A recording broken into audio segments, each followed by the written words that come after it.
Mike, it's kind of neat to see that happen again. And some guys that I think are going to go through it, to be quite honest, that don't know quite yet what next year lies. All right, so we'll have that. In addition to that, I'm sure you saw last night, military appreciation. Jake Rosh, our equipment manager, got together and designed an eye emblem to kind of give a little significance to our military service. Have several of our players that have military background families to honor them. So a lot of that great going on. But the bottom line is to line up a Division West opponent, to line up against Purdue. Rematch number 6 for us, a game that we unfortunately weren't able to win a year ago. A chance for us to come back and play them and see exactly where we are. So excited for a lot of reasons, but the chance to get back into Memorial and play a game at 11 o'clock is number one. Injury updates on guys like Taz? Yeah, Taz is cleared. Taz practiced today, 100%. Really, the only other one, Seth Coleman isn't 100% cleared yet, and Josh McCray will be a game-time decision.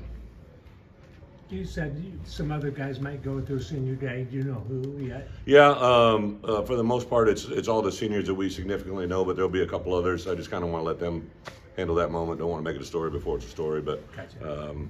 I think you get this point in your career, sometimes guys, I've been a little bit surprised. Some guys that, obviously the easy one is guys that may move on and play to the next level. But then you got some guys, I think this whole COVID bonus year, allows guys to have a year, but sometimes I think now guys have played a long time, and sometimes it's an opportunity to move on to the next phase of their life, and I think we got a little bit of everything going on. Coach, you got this year that's been really nice year. How do you keep this going beyond this year? How do you make it not be a one-hit wonder? Well, that's a great question.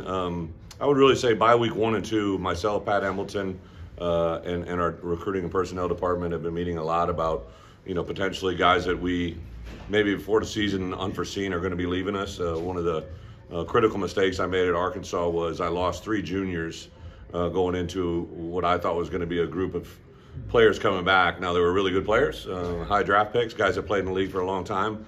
That was before the portal world, right? So, when I was at Wisconsin, I had really, I believe, only 2 players. J.J. Watt, P.J. Hill were only 2 players that left me ahead of their time. Okay. We had a culture there that kind of bred good players into their last couple of years, and they'd always kind of come back for more. So Arkansas, that was a very big, significant part of my last year there, was literally the best player at 3 different positions that wasn't there when you were counting on it. So I've really tried to forecast, guys that are in that position here. If I lose them, we have to have a plan to replace them, all right? Not only with our current roster, but because of the portal world, we can have a little bit easier access to things. We've done some quantitative measures. Last year, a guy for us, Kendall Smith, is a guy that actually jumped in the portal, if you remember, and came back into our program in January, and it's been really fun for me the last month when those scouts come through. One of the guys that they ask the most about is Kendall Smith, right? A guy that's playing the best football of his career because he decided to come back.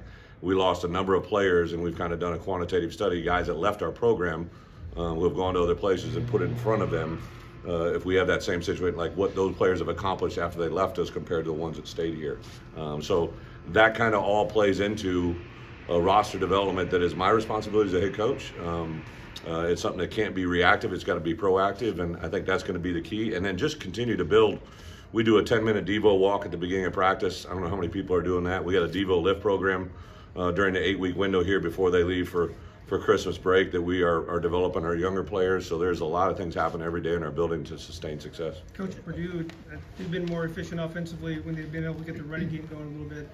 Would you like to be able to force them to put the ball in the air 40, 50 times? I think for us, defensively, what we have to do is do the things we do well, minimize our weaknesses, and then when we're playing an opponent, I think Purdue is a different preparation than last week. Not to give away game plans or tip anything, but I think Purdue has been able to win the games that they've won this year through maybe non-Purdue ways. So they've done it both ways. They've done it with their traditional way, but this year they added the run game in a couple games that were a big factor. So what we have to do is get to Saturday, see how the game plays out and execute. Brown has kind of established himself as a trick play guy, in this league. Is there a way to prepare for that, or just have to trust your guys' discipline? Unforeseen. There are certain things you can tell. Certain receivers are right-handed versus left-handed. You always want to make them aware of those things. Jones, because he's now in this program, I think you also have to look at what he's done in the past. Any opponent we're playing, we always obviously trick play research them, but also any of their players that have done anything previously if they've been part of a program as a portal player. And then also just projection. Any coordinator, of course, him and his brother kind of run the show, so they've always been tied together. But yeah, we do an extensive research on anything that they've shown in the past and forecast for the future. Extension for Barry announced yesterday. Yeah. What was the process like behind that? When did that maybe start? Yeah, so it really started when I was hired with Josh. You know, we had a base pool that started with my original staff and talked about, you know, where it was. But, you know, if you have a good coach, Coach Fry always used to say, right, if you have a good coach, you can't keep him long enough. If you have a bad coach, you can't get rid of him quick enough, right? And once we had a situation where last year you realized what we were doing defensively, Josh came to me about the extension for Ryan, and that set the precedent for where we are this year. Going into bye week 1, we sat down, talked about our 2 coordinators. It's always, to me, it starts with the coordinators and then it permeates down. So we began discussions with Barry and Ryan. Barry's obviously was agreed to and talked to. We're still working with Ryan. Ryan is obviously a very accomplished coach, and I think he knows and understands how much we love him and what he's done. It's just there's a lot of irons in the fire with that one that we got to continue to work forward. Our strength staff, our assistant coaches, anything I can do to keep the good ones around us, we got to be able to do it. Are you happy You made with the change after year 1 at offensive coordinator. I mean, was it best case scenario you'd be in a position to give the new one an extension in year 1?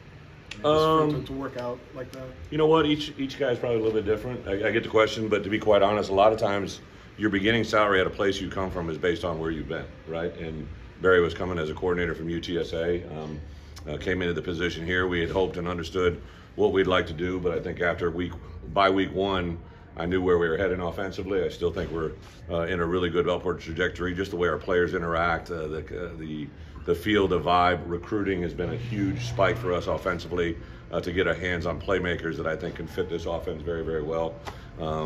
And I know what Barry's invested in. I know how he thinks. I know how he coaches. That was a driving force, and fortunately for us, Josh and administration sees the same thing.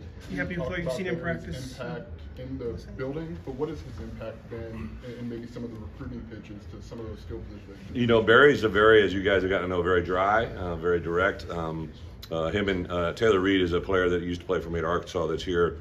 They've done some point of attack tapes, some different things that are very specific for players. If you can project them, hey, this is the play that you run in high school, it's pretty good. And now all of a sudden he sees it live in our version, right? And he sees the carryover. Sometimes the power of visual proof is really, really powerful. Barry's done that big time since we've been here. Certain in-state prospects, out-state prospects. Hey, this, especially for us in the throw game, right? To have the receivers have the numbers they're at right now really gets wide receivers in our target area and in our top targets for recruiting. They understand we're not just verbiage here. We're not just projecting. This is the reality of where we're at. And I think, if I'm not mistaken, there's 3 players from UTSA that are now in the Blitnikoff too, right? Like that's not a common thing. Those are things Barry helped recruit, develop. So not only where he's been, but where we're at, and more importantly, where our guys are going. Happy with what you've seen in the red area in practice this week? What's that? Are you happy with what you've seen in the red area in practice this week? You made some strides? Absolutely. It's this system with Barry. What has he done to give you as much confidence so quickly in his tenure? You know, Barry's very confident. He's got his offense. What I loved, and I've said this a couple times, when I became my first coordinator title, right? I moved from Kansas State as a co-coordinator, and I went to Wisconsin, and Coach Alvarez said, put in your defense, right? You're going to be in a room with nobody else. Nobody else in that room knew our defense. All those coaches had worked for Coach Alvarez and that staff for a long time. He wanted me to teach those guys our defense. And I believe we were in game week 3, and we were the #1 defense in the country. Went from 85 to 1. And I think that was a big moment for me to realize that what I was preaching and teaching, I've taught to the coaches who then could teach it to the players. Our starting free safety was a guy by the name of Jimmy Leonard, right? So we had good players as well. But Barry came in right away, taught our coaches. We didn't make any transition anywhere else. Obviously, Ben, because of his illness, there was a little bit of transition. But Barry came in and taught our staff. That staff then permeated into our players. Our players and our coaches were excited. I think game plan meetings right now, red area, first down, third down. It's fun to walk into those meetings and see the interaction and the input. But Barry is the guiding light. He makes the decisions, he makes the calls, and he accepts that responsibility, good and bad. It's been such a resurgent year for your program. How would you characterize the role that Chase has played and what he's meant to that resurgence? Chase Brown. Yeah, Chase, you know, it was kind of interesting. So obviously we knew Barry's extension was getting released, and they asked for a quote, and I think naturally you go to a quarterback, and Tommy would have been great, right? But I'm like, go to Chase, right? Because Chase saw where we were a year ago and where we are now, and I thought that was a very interesting perspective because he came in and you know, he would firsthand witness the change, right? And that was something that Tommy wouldn't be able to speak to. So I thought it was interesting to see Chase's quote, and he talked about his first phone call with Barry, how that changed his thinking, how it's made him a better, not only a better player, but a better teammate. The exciting part about Chase Brown is, you know, every day I meet with NFL scouts, and obviously we talk about his physical skills, but I say what this guy brings to your room, right? As a great player that demonstrates great practice habits, he gets great routines. He's a guy that on Wednesday goes to class from 11 in the morning till 7 at night, and then comes over and watches film afterwards, after he's already been in the building at 6 a.m., right? So he understands the professional nature of it, and Chase Brown is the epitome of what we look for in this program. How would you describe his running style, and why does He's very unique. You know, he glides, he runs, he stutters. I think there's three things that I always say, you know, as a running back, you usually fall into three categories: a speed, a power, or a shift. And he has the ability to run away from you, run through you, and make you miss, and that's very uncommon. How significant is cold weather? You know, I just made the point today, right? So I just literally walk in the field. I said, hey, what we're feeling right now, right, could be 30 degrees colder on Saturday from where we're at. So we got a little bit of it at the beginning of the week. I told those guys when we're up early in the morning, feel that cold, brace it as hard as we can. Tomorrow, we normally are indoor for our walkthrough, but we may go outside just because I think tomorrow's going to be a little bit colder. So our guys have been in cold weather, but we've been in weather we had last Saturday too, so we got to prepare for the moment. Thanks, guys. Thank you. Coach. Appreciate Thank you. it.